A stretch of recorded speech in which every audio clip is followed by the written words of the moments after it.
इंसानों को तो गुलाम बनाकर बहुत लोग बादशाह बन जाते हैं, पर गुलामी की जंजीरों से इंसानों को आज़ाद करके अथवा करा के यदि कोई बादशाह बना है तो वो प्रभु यीशु मसीह है।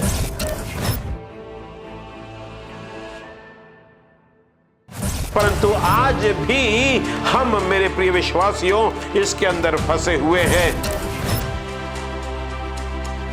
कि मजहब नहीं सिखाता आपस में बैर करना, हिंदी है हम, हिंदुस्तान हमारा। जिसने इंसानों का लहू नहीं बहाया, जिसने इंसानों को गुलाम नहीं बनाया, वरन अपना लहू क्रूस पे बहा के अपनी जान देकर लोगों को पाप की जंजीरों से, गुलामी से आजाद करा दिया, वो है हमारा उद्धारकर्ता प्रभु यीशु मसीह।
प्रभु यीशु मसीह के नाम में आप सभी को मैं नमस्कार करता हूं। जब हमारा पूरा प्यारा भारत देश, हमारा हिंदुस्तान स्वतंत्रता दिवस मना रहा है। तो जो संदेश हम आज लेकर आए हैं आपके लिए, उसका शीर्षक है गुलामी से आज़ादी की ओर, फ्रॉम स्लेवरी टूवर्ड्स फ्रीडम। इंसानों को तो गुलाम बनाकर बहुत लोग बादशाह बन जाते हैं, पर गुलामी की जंजीरों से इंसानों को आज़ाद करके अथवा करा के यदि कोई बादशाह बना है तो वो प्रभु यीशु मसीह है, जिसने इंसानों का लहू नहीं बहाया, जिसने इंसानों को गुलाम नहीं बनाया, वरन अपना लहू क्रूस पे बहा के अपनी जान देकर लोगों को पाप की जंजीरों से, गुलामी से आज़ाद करा दिया। वो है हमारा उद्धारकर्ता प्रभु यीशु मसीह। ये है मेरे प्रियो सच्ची स्वतंत्रता।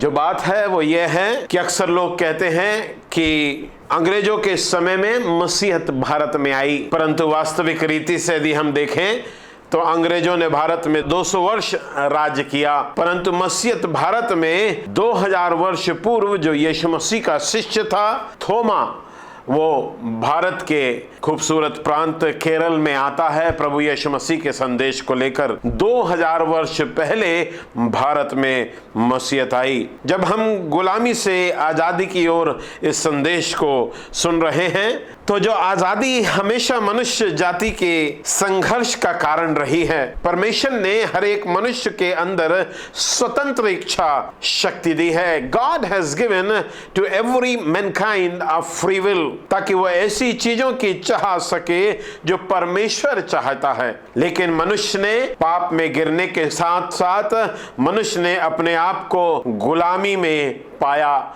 मनुष्य ने अपने आप को बंधुआई में पाया। हो सकता है गुलामी किसी देश की अधीनता में हो सकता है गुलामी शारीरिक हो सकता है गुलामी मानसिक हो सकता है गुलामी किसी नशे की हो, गुलामी किसी बुरी आदतों की हो, अथवा बंधुआई धूम्रपान की हो, गुलामी ड्रग्स की भी हो सकती है, गुलामी शराब की हो सकती है, गुलामी पोर्नोग्राफी की हो सकती है, गुलामी गंदी वेबसाइट की हो सकती है, गुलामी लिव इन रिलेशनशिप की, विवाह के पूर्व साथ में जो जवान लड़के और लड़कियां रहते हैं, जिस बात की इजाजत हमारा देश, हमारी संस्कृति प्रदान नहीं करती, और साथ ही साथ हमारी बाइबल भी इस बात की इजाजत नहीं देती है। गुलामी शायद वैलेंटाइन डे मनाने की हो जो 14 फरवरी को मनाया जाता है, इस बात की भी इजाजत बाइबल कतई हमको नहीं देती। मेरे प्रिय विश्वासियों, गुलामी आज के समय में लोग आधुनिक युग कहते हैं एक्स्ट्रा मैरिटल अफेयर, विवाह उपरांत जो संबंधों को लेकर जवान जी रहे हैं। गुलामी व्यभिचार की हो सकती है, गुलामी आंखों की अभिलाषा की हो सकती है, गुलामी जीविका के घमंड की हो सकती है, गुलामी शारीरिक हो सकती है, शरीर की अभिलाषाओं की हो सकती है, गुलामी गंदी तस्वीरों की देखने की हो सकती है, गाली बकने की हो सकती है, हो सकता है झूठ बोलने की हो। और बहुत से लोग जहां पर कार्य करते हैं, अस्पताल हो, स्कूल हो, कॉलेज हो, फैक्ट्री हो, रेलवे हो, कोई भी संस्थाएं हो, वहां से वे उन स्थानों से कुछ चीजों को चोरी करके लाते हैं। इस बंधुआई में भी बहुत से लोग गुलामी की दशा में पाए जाते हैं। बहुत से लोग सरकारी गाड़ियां चलाते हैं जिसका डीजल और पेट्रोल की भी वे चोरी करते हैं। यह भी एक किस्म की गुलामी है। निश्चित हमारा देश आजाद हो गया है, निश्चित हमने आजादी अंग्रेजों के कुशासन से प्राप्त कर ली है, निश्चित हमारे पूर्वजों ने, हमारे स्वतंत्रता संग्राम सेनानियों ने अपने लहू का बलिदान देकर हमारे देश को आजादी दिलाई है। परंतु आज भी हम, मेरे प्रिय विश्वासियों, इसके अंदर फंसे हुए हैं। और जो सबसे महत्वपूर्ण बात है, कोई देश स्वतंत्र तो है, कई देश, मगर वहां के लोग, वहां के निवासी, वहां के नागरिक अभी भी गुलामी के अधीन हैं, दास्ता में जकड़े हुए हैं। देश आजाद तब तक नहीं हो सकता जब तक कि व्यक्ति आजाद ना हो, जब तक कि व्यक्ति, मात्र राजनीतिक स्वतंत्रता की बात नहीं है। हमारा देश तो क्या, दुनिया का कोई भी देश आजाद देश है, आजाद भी हो, वो पाप की गुलामी से आजाद यदि नहीं हो पाया है तो फिर ये मान के चलिए कि वो अभी भी गुलामी की दासत्व में है। मेरे प्रिय विश्वासियों, क्योंकि पाप की बंधुआई से आजाद होना मानव के लिए अत्यंत आवश्यक है। बहुत से लोग हमेशा झूठ बोलते हैं और वह भी एक प्रकार की गुलामी है, जबकि बाइबल कहती है झूठे स्वर्ग के राज के वारिस ना होंगे। बहुत से लोग व्यभिचार में लिप्त हैं, वे भी गुलामी की बंधुआई में हैं मेरे प्रिय विश्वासियों, क्योंकि व्यभिचारी भी स्वर्ग के राज के वारिस नहीं होंगे। चोरी करने वाले भी स्वर्ग के राज के वारिस नहीं होंगे। कई लोग घूस लेने की गुलामी बंधुआई में बंधे हुए हैं। वे कहते हैं कि वे मसीह हैं, वे कहते हैं कि हम इस देश के नागरिक हैं, परंतु वे घूस लेने के कार्यों को अंजाम देते हैं, जिससे करप्शन, जिससे भ्रष्टाचार बढ़ता है, जो हमारे देश को क्षति पहुंचाता है। बहुत से लोग जो हैं कर भी अदा नहीं करते हैं, और जो बात है आत्मिक बातें भी बहुत सारी वे करते हैं और बड़े अजीब अच्छी अच्छी बातों का उदाहरण देते हैं। गुलामी तब आती है जब कोई आपके स्वतंत्र इच्छा शक्ति को अपने कब्जे में लेना चाहता है। मोबाइल का एडिक्शन हो सकता है, वीडियो गेम हो सकते हैं, पबजी हो सकते हैं, और बहुत से अलग अलग किस्म की चीज हो सकती है। आप दुनिया में जानवरों के साम्राज्य को देख लीजिए, जब तक कि मनुष्य उनके संग छेड़छाड़ ना करता हो, वे जानवर भी एक स्वतंत्र इच्छा के साथ जीते हैं। वे स्वतंत्र पैदा होते हैं, वे आजादी से रहते हैं, वे किसी भी चीज के बंधन में नहीं है। पर जिस दिन मनुष्य की संतान उत्पन्न होती है, वे एक बंधुआई के साथ पैदा होती है, और उस बंधुआई में से जो है ये भी एक गुलामी है जो दुश्मन ने मनुष्य जाति पर डाला है। और ये दुश्मन कौन है आप जानते हैं, ये शैतान है। He is a devil, he is a Satan. मेरे प्रिय विश्वासियों, शैतान जो है कोई भी राजाओं को, शासकों को, सेनाध्यक्षों को, हाकिमों को, प्रधानों को प्रेरित करता है, उकसाता है कि लोगों के हृदय में डर को उत्पन्न कर दें, ताकि वो लोगों के ऊपर हुक्म कर सके, अपनी हुकूमत चला सके। वो यहां तक दखलंदाजी करते हैं कि वे बताते हैं कि आपको क्या खाना है, आपको क्या पहनना है, आपको क्या बोलना है। ये दूसरे शब्दों में कहें तो मनुष्य जाति को गुलामी की दशा में बांधना चाहते हैं मेरे प्रिय विश्वासियों।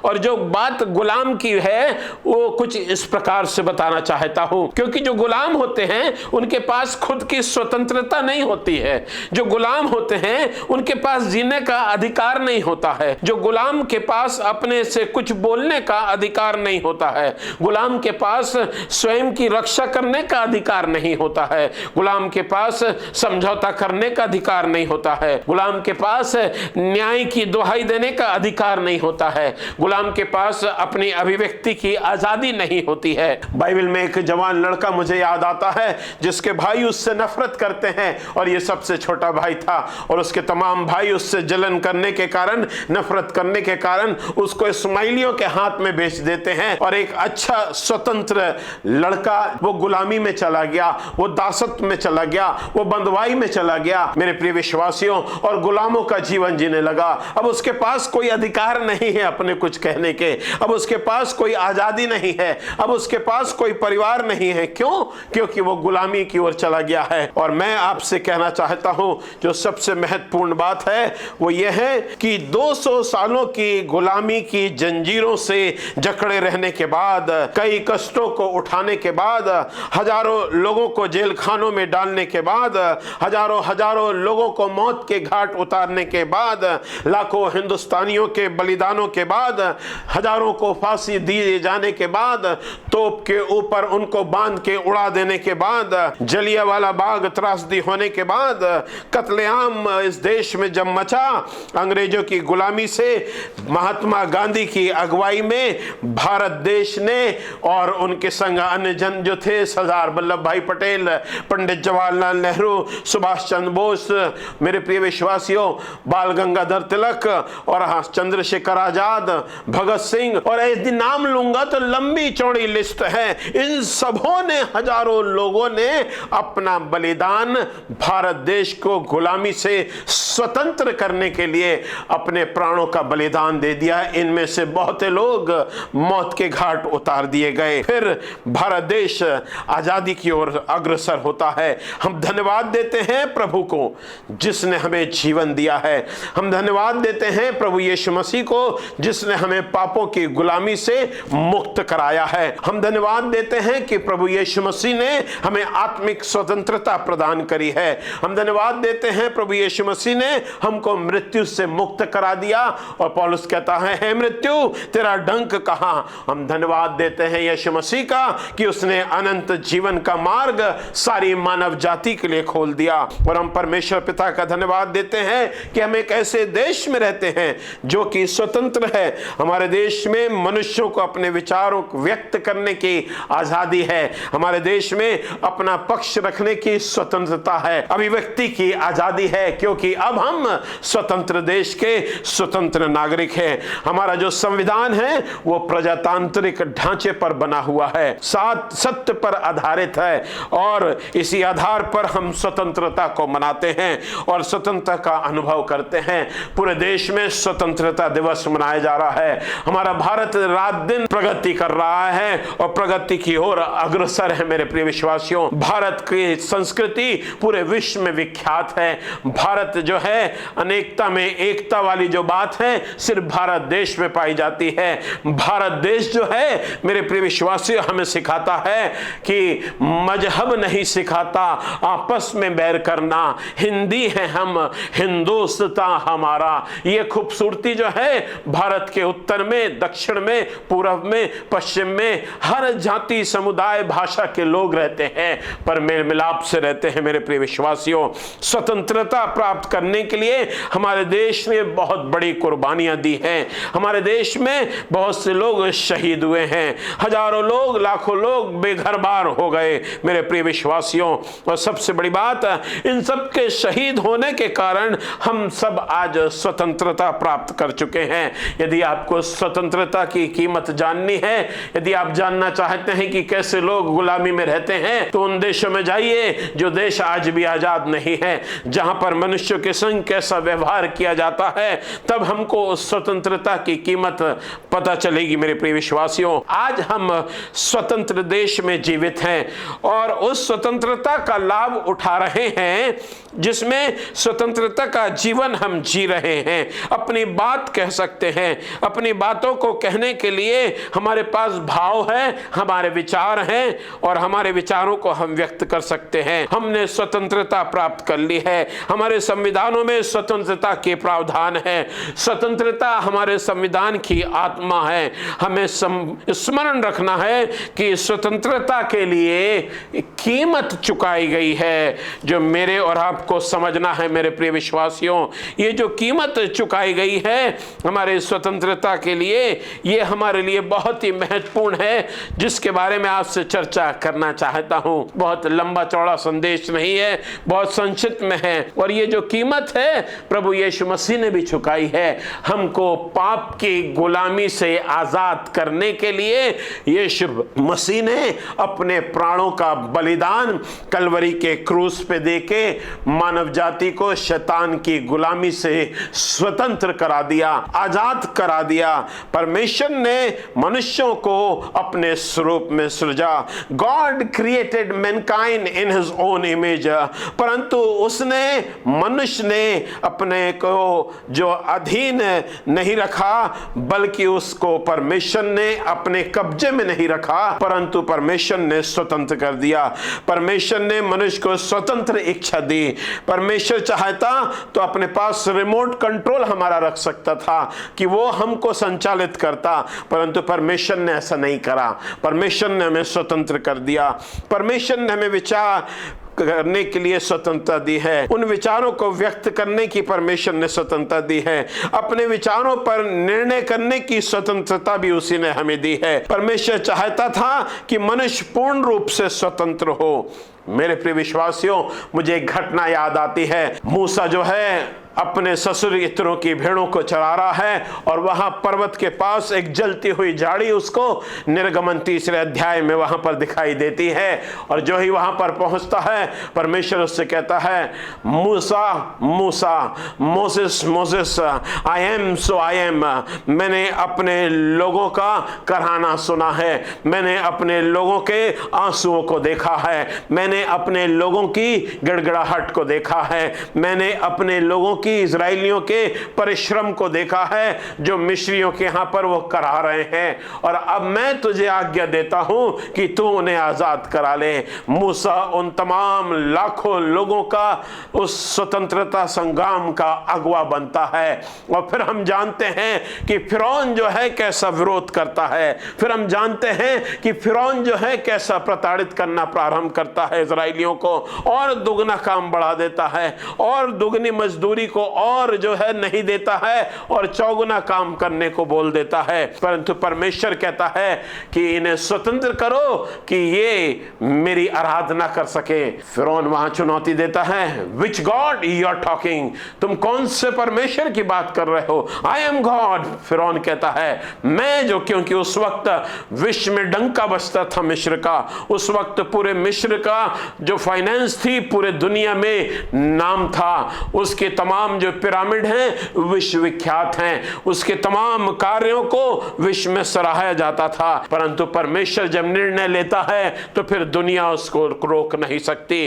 परमेश्वर अपने लोगों को छुड़ाने के लिए, मेरे प्रिय विश्वासियों, मूसा को तैयार करता है, और वहां पर एक के बाद एक ऐसे 10 विपत्तियों को मिस्र देश में परमेश्वर भेज देता है, और फिर वहां से इजरायली गुलामी से स्वतंत्रता की ओर निकलते हैं अपने कनान देश में जाने के लिए। और इजराइल जो है आज सबसे शक्तिशाली राष्ट्र है, सबसे आधुनिक तकनीकी राष्ट्र है, और हमारे वर्तमान प्रधानमंत्री के सबसे अच्छे मित्रों में यदि कोई है तो इजराइल के वर्तमान प्रधानमंत्री भी है, मेरे प्रिय विश्वासियों। और वे भी कहते हैं इजराइल के प्रधानमंत्री कि मेरे सबसे प्रिय दोस्तों में भारत के वर्तमान प्रधानमंत्री है। शायद मेरे प्रिय विश्वासियों, इसलिए हमारा देश जो है, कुछ बातें आपके सामने आज रखना चाहता हूं। जो बात है वो सबसे महत्वपूर्ण है कि परमेश्वर ने, यदि इस सच्चाई को जब तक हम नहीं जानेंगे,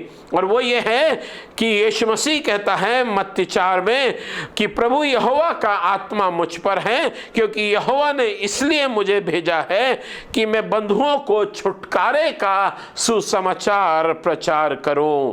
जब तक व्यक्ति पाप की गुलामी से आजाद नहीं होता वह कभी स्वतंत्र नहीं हो सकता, और ना ही पाप की गुलामी में जकड़ा हुआ राष्ट्र कभी विकसित हो सकता है। इसी कारण हमारा युद्ध आज भी जारी है, जो है पाप की बंधुआई में लोग बंधे हुए हैं, व्यभिचार में बंधे हुए हैं। आज भी हमारे देश में हमने स्वतंत्रता अंग्रेजों की गुलामी से तो प्राप्त कर ली, परंतु जात पात में आज बंधे हुए हैं, ऊंच नीच में हम बंधे हुए हैं, जाति भेद बना हुआ है, लड़ाइयां और झगड़े चल रहे हैं एक मजहब के दूसरे मजहब से।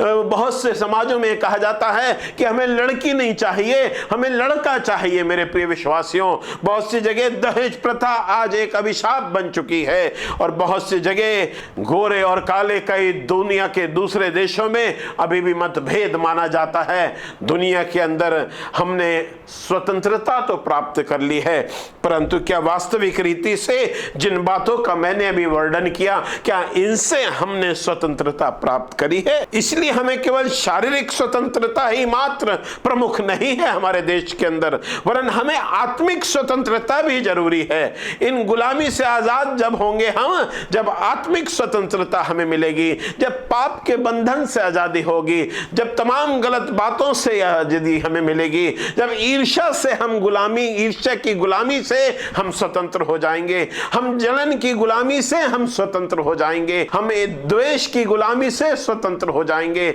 हम कड़वाहट से स्वतंत्र हो जाएंगे, जब हम लालच से स्वतंत्र हो जाएंगे, जब हम तमाम व्यभिचार की बातों से, बुरी गंदी संगतों से हम गुलामी से आजाद हो जाएंगे।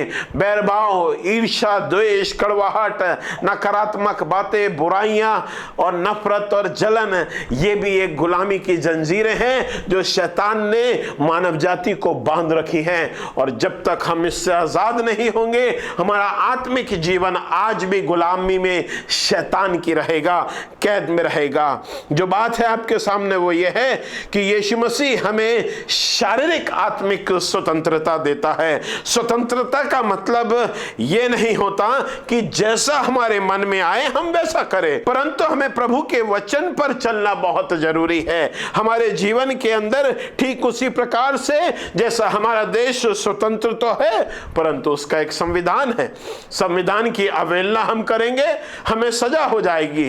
ठीक उसी प्रकार से यदि हम जो परमेश्वर के, प्रभु यीशु मसीह के अनुसरण करने वाले लोग हैं, यदि हम परमेश्वर ने हमें स्वतंत्रता तो दी है, परमेश्वर स्वतंत्रता देना हमें अच्छा समझता है, परंतु उसने भी एक संविधान बनाया है और जिसे उसने बाइबल के रूप में हमें दिया है। ये जो पवित्र संविधान है ये मसीहों का संविधान है। इसके अंदर लिखा हुआ है तुम सत्य को जानोगे और सत्य तुम्हें स्वतंत्र करेगा, सत्य तुम्हें आजाद करेगा। मेरे प्रिय विश्वासियों, जिसमें हमारे जीवन के लिए मार्गदर्शन है, जिसमें हमारे जीवन के लिए निषेधाज्ञाएं हैं और हमारे स्वतंत्रता का सही अर्थों में इसमें वर्णन पाया जाता है। पवित्र शास्त्र के अंदर स्वतंत्रता जब होगी जब हम सत्य को जानेंगे।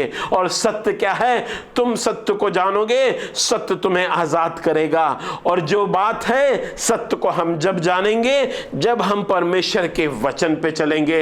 ये वचन क्या है? आदि में वचन था, वचन देहधारी हुआ, वचन मनुष्यों के बीच में डेरा किया और वही यीशु मसीह है। और वचन जो है वो ये पवित्र शास्त्र है। Christianity is not a religion, मसीहत धर्म नहीं है, it's a relationship with God almighty. महाप्रतापी परमेश्वर के संग एक अनुभव है, एक संबंध है, इट्स एक्सपीरियंस विथ गॉड। मेरे प्रिय विश्वासियों, परमेश्वर के वचन पर बने रहना ही सच्ची स्वतंत्रता है। परमेश्वर के वचन पे क्यों बने रहना है? उसका कारण यह है क्योंकि परमेश्वर का जो वचन है मेरे पांव के लिए दीपक है और मेरे मार्ग के लिए उजियाला बन जाता है। परमेश्वर के वचन पे इसलिए बने रहना है कि परमेश्वर का वचन हमें पाप करने से रोके रखता है। परमेश्वर के वचन पे इसलिए बने रहना है क्योंकि परमेश्वर का वचन हमें जीवन देता है और लोगों को, मानव जाति को बचाता है। परमेश्वर के वचन पे इसलिए बने रहना है क्योंकि परमेश्वर का वचन कहता है कि जवान अपने आप को किस उपाय से शुद्ध रखे, तेरे वचन के सावधान रहने से और उस पर चलने से। परमेश्वर के वचन पे क्यों बने रहना है? क्योंकि परमेश्वर का वचन दुष्ट आत्माओं से छुटकारा दिलाता है। परमेश्वर के वचन पे क्यों बने रहना है? क्योंकि परमेश्वर का वचन गंदी आदतों से हमें स्वतंत्रता देता है। परमेश्वर के वचन पे हमें क्यों बने रहना है? क्योंकि परमेश्वर का वचन हमें गलत काम करने से रोकता है। परमेश्वर के वचन पे हमें क्यों बने रहना है? क्योंकि परमेश्वर का वचन जो है हमारी रक्षा करता है, वह हमारी ढाल बन जाता है, वह हमारे परिवार की रक्षा करता है। परमेश्वर के वचन पे इसलिए बने रहना है क्योंकि वह हमारे कामों पे आशीष देता है, हमारे पति पत्नियों की, हमारे बच्चों की, हमारे बुजुर्गों की, हमारे रिश्तेदारों की रक्षा करता है। परमेश्वर के वचन पे क्यों बने रहना है? जब हम बीमार रहते हैं तो हम परमेश्वर को पुकार सकते हैं और वचन पढ़ सकते हैं। परमेश्वर के वचन पे इसलिए बने रहना है क्योंकि वो हमें एक दूसरे के लिए प्रार्थना करना सिखाता है। क्या प्रार्थना करना सिखाता है? परमेश्वर का जो वचन है वो कहता है जिस देश में तुम रहते हो वहां के हाकिमों के लिए, प्रधानों के लिए, राजाओं के लिए, प्रधानमंत्रियों के लिए, राष्ट्रपतियों के लिए, गवर्नरों के लिए, हर एक जनों के लिए, कैबिनेट मंत्रियों के लिए, मुख्यमंत्रियों के लिए, आईएएस आईपीएस ऑफिसरों के लिए, आर्मी ऑफिसरों के लिए, सारे सैनिकों के लिए, सब लोगों के लिए प्रार्थना करें ताकि हम चैन से रह सके और परमेश्वर उनको सुबुद्धि दे। मेरे प्रिय विश्वासियों, परमेश्वर का वचन जो है वो हमारी रक्षा करना सिखाता है। परमेश्वर का जो वचन है वो हमें आराधना करना सिखाता है। परमेश्वर का जो वचन है हमें पापों की गुलामी से स्वतंत्रता की ओर ले जाते हुए एक नए जीवन में प्रवेश कराता है। परमेश्वर का वचन जो है वो हमको अनंत रास्ते पर ले जाता है, अनंत जीवन देता है। परमेश्वर का वचन कहता है आकाश और पृथ्वी टल जाएंगे परंतु मेरी बातें जो हैं वो कभी ना टलेंगी। मेरे प्रिय विश्वासियों, यूहन्ना लिखता है यूहन्ना के सुसमाचार में कि जो कुछ संसार में है अर्थात शरीर की अभिलाषा, आंखों की अभिलाषा, जीविका का घमंड, वह पिता की ओर से नहीं परंतु संसार की ओर से है। संसार और उसकी अभिलाषाएं दोनों मिटते जाते हैं पर जो परमेश्वर की इच्छा पर चलता है वह सर्वदा बना रहेगा। यूहन्ना अपनी पत्री में बड़ा स्पष्ट इन बातों को जो मैंने कहा वर्णन करता है। हमें शारीरिक अभिलाषाओं से स्वतंत्र करता है। हमारा यीशु मसीह हमें शारीरिक गुलामी से स्वतंत्र कराने की पूरी तरह सक्षम है। पौलुस कहता है अपनी चिंता को प्रार्थना में बदलना सीखो तो यीशु की शांति तुम्हें मिलेगी। मेरे प्रिय विश्वासियों, आज संसार शांति की खोज में लगा हुआ है। आज बड़े बड़े धनाढ़ लोग जो हैं, बड़े बड़े संसार के लोग हैं, हर मानव शांति की खोज में निकल पड़ा है। खोज चल रही है, अंतरिक्ष में खोज चल रही है, प्रयोगशालाओं में खोज चल रही है, लेबोरेटरी में खोज चल रही है, हर जगहों पर अलग अलग किस्म की खोज चल रही है।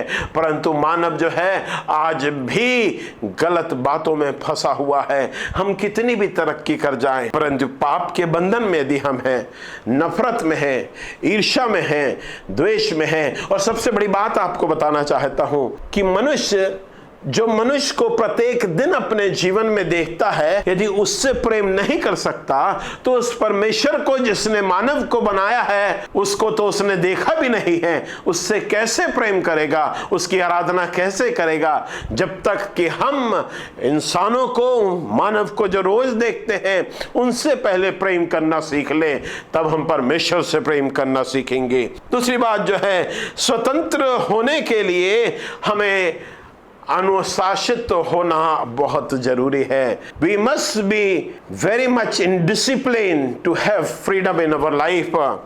गुलामी से यदि स्वतंत्रता की ओर हम चल रहे हैं तो इसका मतलब ये नहीं कि हम अनुशासनहीन हो जाएं। जो हमारे मन में आए हम वो करें, जो दिखे उसके संग हम मारपीट करें, सड़क में चलते हुए लोगों के संग बुरा व्यवहार करें, सरकारी संपत्तियों की तोड़फोड़ करें। हम देश के अंदर रहते हैं, ये नागरिक हैं। इस देश के लिए जो नागरिक हैं, हमारा प्रथम कर्तव्य है कि हम अनुशासन में रहें, अनुशासन को ना तोड़ें। जो नियम हमारे लिए संविधान बनाए गए हैं, चाहे रेलवे के हो, चाहे ट्रैफिक रूल हो, चाहे स्कूल के हो, चाहे कॉलेज के हो, चाहे कार्यालय के हो, चाहे किसी भी स्थानों के हो, यदि हम उस में अनुशासित नहीं रहेंगे, हमारी स्वतंत्रता व्यर्थ कहलाएगी। कोई कुछ नहीं बोलेगा, हमारा देश है, हमारा राष्ट्र है, हमारे लिए संविधान बनाए गए हैं, हमको जो करना हम करें ना, हम ऐसा नहीं कर सकते। मेरे प्रिय विश्वासियों, जो सबसे महत्वपूर्ण बात है, स्वतंत्रता का अर्थ अनुशासन होता है। स्वतंत्रता का अर्थ जो है, संविधान इसलिए लिखा गया है कि हमारे देश को चलाने के लिए लिखा गया है। वैसे ही परमेश्वर ने भी हमें अब आत्मिक जीवन जीने के लिए पवित्र शास्त्र दिया हुआ है। उसी पवित्र शास्त्र में हमें चलना है, उसी में हमें आगे बढ़ना है। ये सारी बातें परमेश्वर ने हमें पवित्र शास्त्र में दी है, जो सब बातों का मापदंड है मेरे प्रिय विश्वासियों। और जो उचित है उसे चाह कर भी ना करना, और जो अनुचित है उसे ना चाह कर भी करना बड़ी अजीब सी बात लगती है। इसलिए जो उचित है वो कितना भी कठिन हो, हमें वही करना है। और जो अनुचित है, चाहे कितना उसमें लोभ हो, लालच हो, आकर्षण हो, उसे हमें नहीं करना है। स्वतंत्रता के लिए मेरे प्रिय विश्वासियों, परमेश्वर जो है वो मेरे और आपको मानसिक स्वतंत्रता देता है। आज मानव स्वभाव की हम बहुत जल्दी बुरी आदतों के आदी हो जाते हैं। कहा जाता है कि अच्छाइयां लाना पड़ती है, परंतु बुराई अपने आप आ जाती है।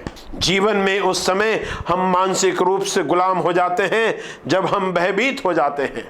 हम मानसिक रूप से गुलाम हो जाते हैं जब हम तनावग्रस्त हो जाते हैं। हम मानसिक रूप से गुलाम हो जाते हैं जब चिंताएं हमें परिवार की, घरों की, अपने कार्यालयों की, अपने बच्चों की हमें सताने लगती है कि बच्चों का क्या होगा, परिवार का क्या होगा। परंतु मैं कहना चाहता हूं, बाइबल में भजनकार लिखता है, परमेश्वर हमारा शरण स्थान और बल है, संकट में अति सहज से मिलने वाला सहायक है। इस कारण हमको कोई भय नहीं, चाहे पृथ्वी उलट जाए और पहाड़ समुद्र के बीच में डाल दिया जाए, तो भी हम परमेश्वर पर भरोसा करेंगे।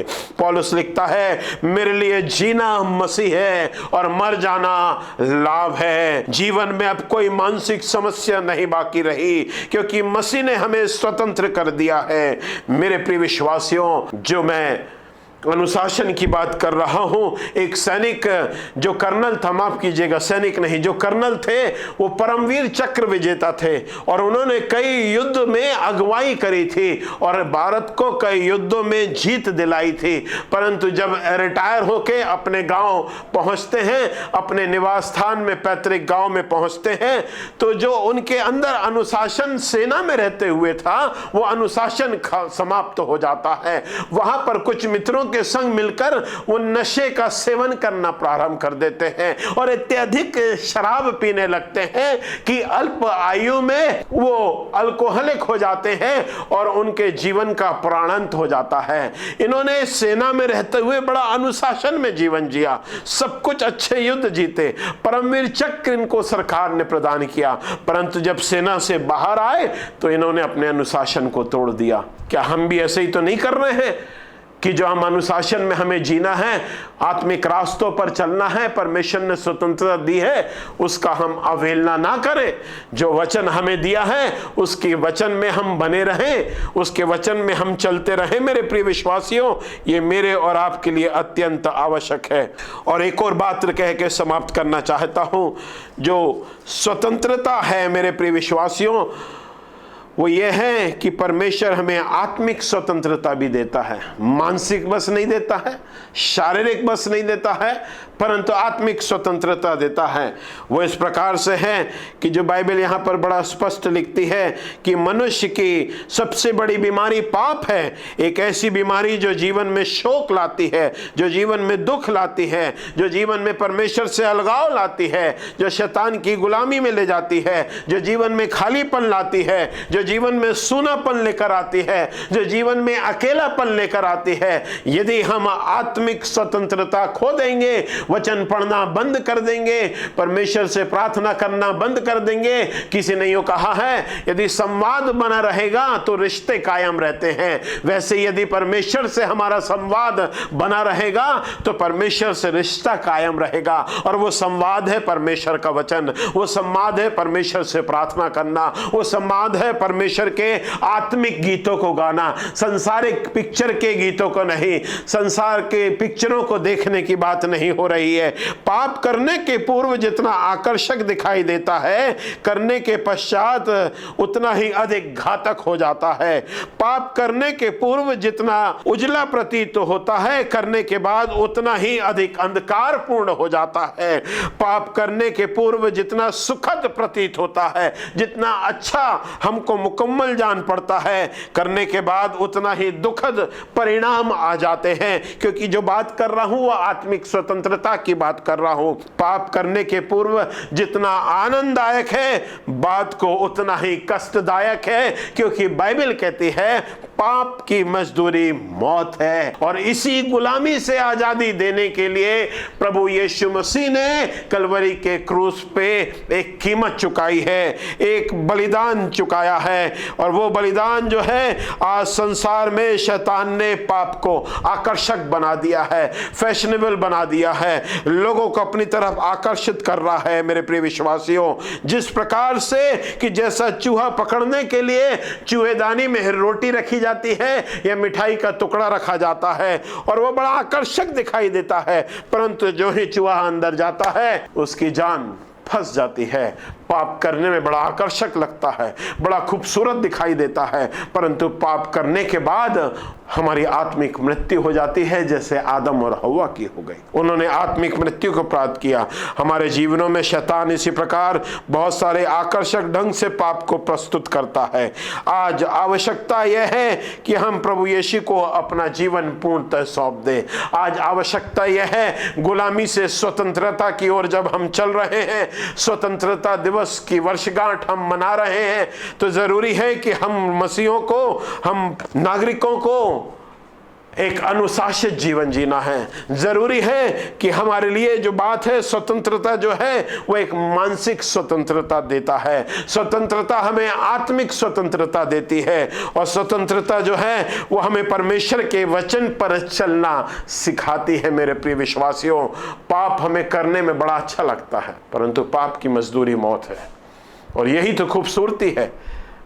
प्रभु यीशु मसीह की और पवित्र शास्त्र बाइबल की, जो भी हो, जैसा भी हो, जहां भी हो, किसी भी समुदाय का हो, कोई भी हो, बड़ा हो छोटा हो, धनवान हो गरीब हो, कंगाल हो, कोई भी हो, किसी भी रंग का हो, परमेश्वर की नजर में ना कोई गोरा है ना कोई काला है। हम जैसे हैं हम प्रभु के पास आ जाएं। प्रभु यीशु मसीह हमें पाप की गुलामी से आज भी स्वतंत्र करने के लिए तैयार है। और वो ये कहता है, हे बोझ से दबे और थके लोगों, तुम मेरे पास आओ, मैं तुम्हें विश्राम दूंगा। मैं ही आदि हूं, मैं ही अंत हूं, मैं ही अल्फा हूं, मैं ही ओमेगा हूं। मेरा नाम प्रभु यीशु मसीह है। God bless you.